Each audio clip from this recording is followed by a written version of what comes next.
What does belly fat and sleep have in common?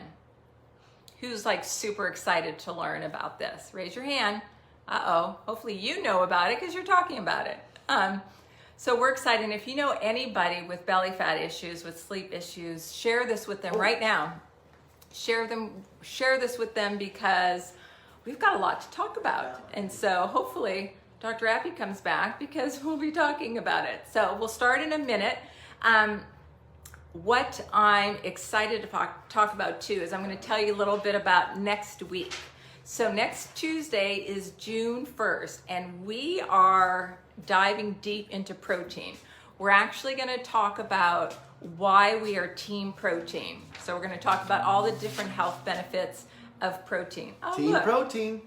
Look, he found my flyer that I made. There it is. And then you can actually see the next week too. We've got a great lineup in June. So thank you for being here. Thank you for joining us. We're always so conscious of time, so we're going to get started. Again, I'm Lori Rappy from Thrive Functional Wellness Center. And I'm Dr. Rappy. I need to do my little presentation as we do every time. This presentation is for informational purposes only. The information is not a substitute for medical advice from your medical doctor. This information is not meant to prevent, diagnose, treat, or cure any health conditions. If you are concerned about your health condition, please discuss with your medical doctor or visit your local ER. Okay, now that we've got our disclaimer out of the way, so we're going to do a deep dive. Okay. Deep dive. You guys ready? Ready? Hands Ready. up. Okay. All right, Dr. Appy. What does belly fat and sleep have in common? Belly fat and sleep. So Bravo. let's talk about belly fat and sleep. So first, let's talk about cortisol. That's it. Did everybody know that it was cortisol? Cortisol. Raise your hand. Raise your hand. Did you know? Cortisol. Thumbs up. That's what they have in common. Sleep and belly fat. Cortisol is the common connection between the two. Right. So we're going to ask a couple of questions, top key questions that we get a lot. Good, Sean. I know that you knew that. So Right. Tell me, what is cortisol? So cortisol really, it's the stress hormone. That's what we call it, the stress hormone. It's in charge of your fight or flight and a number of other areas, but we'll talk fight or flight. So when I'm in a situation where I'm feeling threatened, I'm going to get a huge dump of cortisol, and then I'll be in the fight or flight response. All right, that's good. So what does cortisol do? Well, as I mentioned, it's fight or flight, but there's a few other things. It has a lot to do with the sleep-wake cycle, high blood pressure, high blood sugar or blood sugar control, high blood pressure control. It also has a lot to do with inflammation, and it can have an effect on your body's ability to store fat or excessive fat, including energy levels. Yeah, so it does a lot. It's really important. So now, does cortisol stay constant like other hormones do? Cortisol. Cortisol happens to be a circadian rhythm hormone, which means that it's high in the morning when we get out of bed, and then it slowly comes down through the day into the evening, and its lowest level is at night when we should be going to bed. Now, without splitting hairs, whether your schedule is the late shift, the night shift, the morning shift, whatever that is, just think of a typical 24-hour day. The average person gets up in the morning. The highest level cortisol should be in the morning based on your sleep cycle. So if you're a slow starter, you need that extra cup of coffee, you just don't want to get out of bed, there's a whole bunch of symptoms that may be associated with your cortisol rhythm is off. So high in the morning and then low in the evening. As an opposite of that, if your circadian rhythm's off and you have high cortisol at night, you might not be able to go to sleep very easy. Or you go to sleep, but you wake up in an hour. Can't get back to sleep. So again, it can affect your sleep cycle. So that's why we're saying the belly fat, the sleep, how Correct. it can affect. It's pretty amazing. I don't know if you guys were on and watched. We did a whole thing a few weeks ago on hormone imbalances. Right. And it's pretty amazing how we just think, oh, it's just a little something. I can't sleep. You know, I can't get rid of this little extra belly fat. But very often can be a whole lot more, right? Right. There's an association between the two. And Yeah. that's what we're going to get to next. Yeah, and so if your cortisol levels are elevated for a long time, can this cause health issues? Well, I would suggest everybody on here has had high cortisol levels over the last year because we've been under stress, okay? A stressor, stress, the environment, the COVID, the unemployment, oh my goodness, it goes on and on and on. If you want a little stress, turn the news on. That'll give you stress. But cortisol, elevations of cortisol for long periods of time can have a dramatic effect on the body. Literally can force your body or cause your body to be aggressive with storing fat, can increase your appetite. It just has a tremendous role. Sleep problems are huge. When I have sleep deprivation, then I'm not going to recover. I'm not going to repair. I'm not going to have those things. It can cause mood changes, depression and anxiety. We see those things as well. Brain fog. The brain fog doesn't necessarily come from the cortisol itself. The cortisol affects how your thyroid works, and we see a lot of people that have thyroid dysfunction develop brain fog. So cognitive issues can be associated with cortisol levels as well as thyroid. In addition to that, it can suppress or minimize your immune system, which does what? Makes you more susceptible to disease, right? Exactly. Which means all diseases. But as I mentioned earlier, I mentioned blood pressure, blood sugar. So if my cortisol is off, if I'm in a place where my cortisol is not where it should be, I'm not in the circadian rhythm over long periods of time, maybe I develop heart disease, maybe I develop diabetes, right? And so there's lots of things that are associated, a lot of symptoms that are associated with cortisol levels that most primary care doctors don't connect with. They just write a prescription. Yeah. Okay? And Shauna asked a really great question here. Does it affect adrenals too? Well, where does the Great. cortisol come from? Shauna nailed it. Adrenal glands. Adrenal glands produce cortisol. The adrenal glands are little walnut or almond-shaped glands that sit on top of your kidneys. Okay? And so they're going to produce cortisol.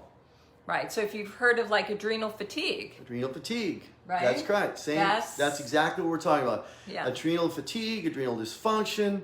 Absolutely. Yeah. You can have hyperadrenals, so your adrenal glands are just going crazy like that, and eventually they'll become fatigued.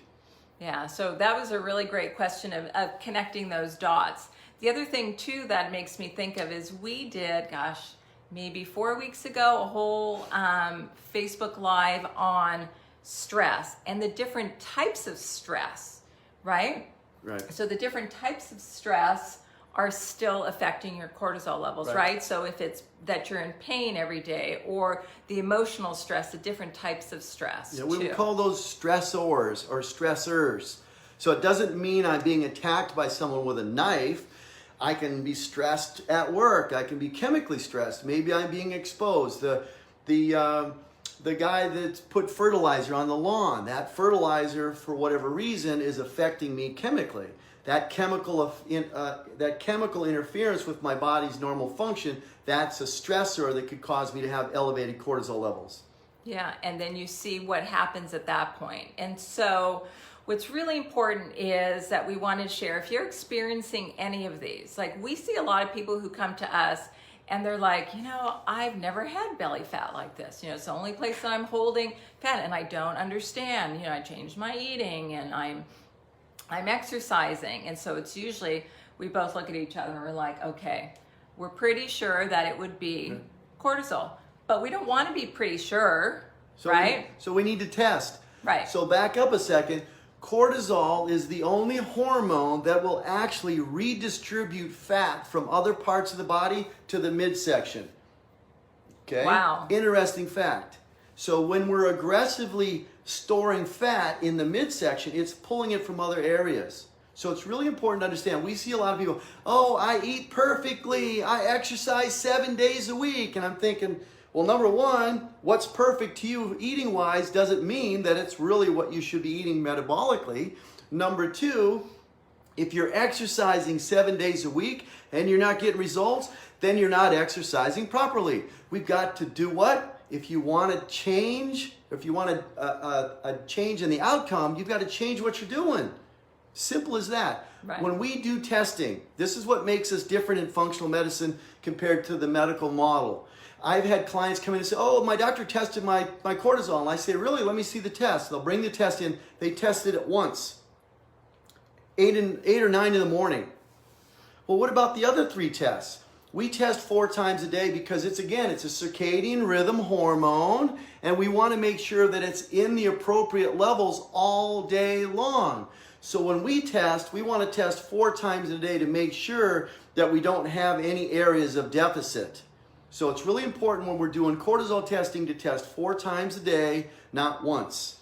Right. And that's really what functional medicine is all about. What's identifying the underlying problem? And in this case, if you've got dysfunction in your cortisol production and you're out of rhythm, we need to test throughout the day in order to identify that.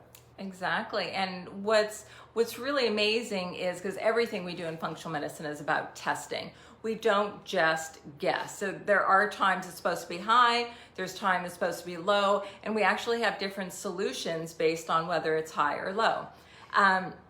What about women of a certain age, time in life? Does cortisol raise more? So then, yes, I mean menopause. Just asking for a friend, Shauna?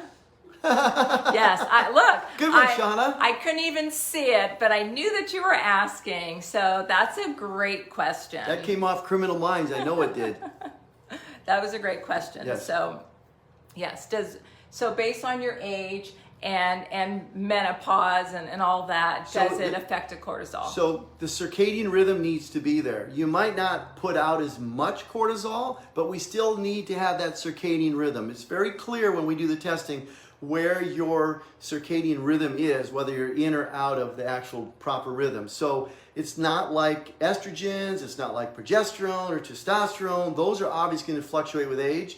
It's not the same thing. But on a side note, since you brought that up, that was a great question, is that we just like menopause. I'll give a little hint. I'm kind of in that age as well where they say I should have different symptoms. Well, the key is let's test. Let's just not say, oh, because I turned whatever age, is my estrogen high, my this is high. We need to test. We need to see what's inside. So just like we test for the cortisol, we will test for the progesterone, estrogen, testosterone as well, because we want to get a snapshot of what's going on with you. Not what we think is going on, a maybe, a kinda, any of that. We want to know exactly what it is, and then we can address it. That's the cool part, is what we do. We identify it, and then we have holistic solutions to address it. Yeah. Yeah. Yeah. Great so it's question, all about Shauna. testing. Thank you, Shauna. All about testing. And again, we've seen plenty of people come to us. We're not opposed to bioidentical hormone use, hormone replacement therapies, not at all, okay? The key is, as long as the doctor prescribing is testing you periodically to make sure that you don't have elevated levels. An example would be if you have an elevated estrogen level for a long period of time, you're susceptible to different forms of cancer, particularly breast cancer. So we want to make sure that you're being tested appropriately. Right, and that's really key, and it really is the foundation of everything that we do here. Everything, because we test, we get a snapshot of where you're at, and then we have the solutions, because your solution needs to incorporate everything. We're looking at your eating, your fitness. We have to do something about your stress management. That's a key part of the coaching that I do, because if your stressors are emotional stressors and they, we don't change what your triggers are, but we really help you with how you react to it, how you respond to it. Because if you don't make any of those changes, it's just going to be out of whack. So yeah, that's some of the best work that we do here. So yeah, if you want a different outcome, you've got to change what you're doing. Number one. Yeah. And number two, like Lori said, and the other thing is, what we do is custom. It's not one size fits all. This isn't Jack in the Box. When you come to us, we see you as an individual, and we do everything for you specifically, not for the next person. You're totally different. You may be eating exactly what the other person's eating, and you're losing weight, and they're not. So you can't think of it like this is not cookie cutter. We customize everything we do to the individual we're working with. Okay, since you brought that up, Uh-oh. for all of you that are on here, for anybody who's had that experience, knows that experience, raise your hand, right? Oh my gosh, my friend is, eating McDonald's and they're losing weight and I'm eating this and they're not. And so comparison is the thief of joy. It's just, Big time yeah. thief. Thank you for the thumbs up. We've all been there. And it's so easy to do a comparison, but we're all different. And really, until we can get those hormones that are out of balance, get them in balance, you're not going to lose that belly fat. I'm sorry. You can crunch it away and all that. And so that is, I thank you for participating. We've all been there. And that's why, like you said, everything we do is customized. It's customized because what's going on with you, kind of like with what's going on with us, we test ourselves every year too. Because we're not, we're aging like everybody else. We're trying to do it. Yeah, quite. Oh, you're aging too. In fact, your birthday's coming up before mine goodness. is. Spankings in 2 weeks. Holy smokes, I'm in trouble. Yes, his birthday's in June, and which is awesome. We have so many great topics for men. So any of the ladies on here for watching next in June, we're doing some amazing men topics. But with Shauna bringing up the whole menopause, I think we should do a Facebook Live just on that. And so let me just add this. Ladies, don't not come to our next few talks because it's about men. If you got a spouse at home and he happens to be a man, then you might learn something that could help him. Exactly. Not that he's going to listen to you, but maybe you can direct him to us and we can tell him exactly what you just told him and he'll believe it. Exactly. Right? That's exactly. So it's please for don't everybody. abandon us just because it's a man thing. No. You'll learn something, believe me. Yes, you're going to learn something. And thank you guys. I appreciate all of your participation, which is cool. So again, we made the connection between belly fat and sleep. Is there something that can be done about it? Yes. Absolutely. Do we need to test to identify if it is your adrenals, your cortisol? Yes. Could it be other hormone imbalances, other dysfunction, yes, it could be those too. So let's test and find out. So once we know, now we can do something about it. That's the work that we do. That's our passion. So that's all the questions that I have, and I don't know if anybody has any other questions. We are kind of right on time as far as being timely and not making this too long for everybody because we appreciate everyone's participation. If you don't have any other questions, again, thank you so much for joining us and being here. These are recorded and saved on our Facebook page and on our website. So if you know someone, and I'm sure you do, that could use this information, who's really frustrated because the sleep issues, it just rolls over into so many other issues. And so we need to do something about it. Thank you, Shauna. Thanks for saying that, and thanks for everyone's participation. And we're excited to see you next week, Tuesday, June 1st, where we'll be talking about protein and the health benefits of protein. Super, super important. And again, anybody who wants to get in touch with us, all of our information's on our page, and there's a link that's part of this, our description, of how you can actually do a free discovery call with me. So I am a holistic coach. I'm also the clinic director and the boss. And so you can schedule a free discovery call with me, and we could see if what we do would be a good fit for you, because in the end, that's what's important. And Darlene, thank you so much. Thanks for being here, and thanks for saying that. We really appreciate it. We want this information to be valuable. Don't settle for how you feel if you don't feel well. So with that being said, we'll say goodbye. Happy Tuesday. We'll see you next week. Have a wonderful and safe Memorial Day weekend, and we'll see you next week. All right. Bye. Everybody.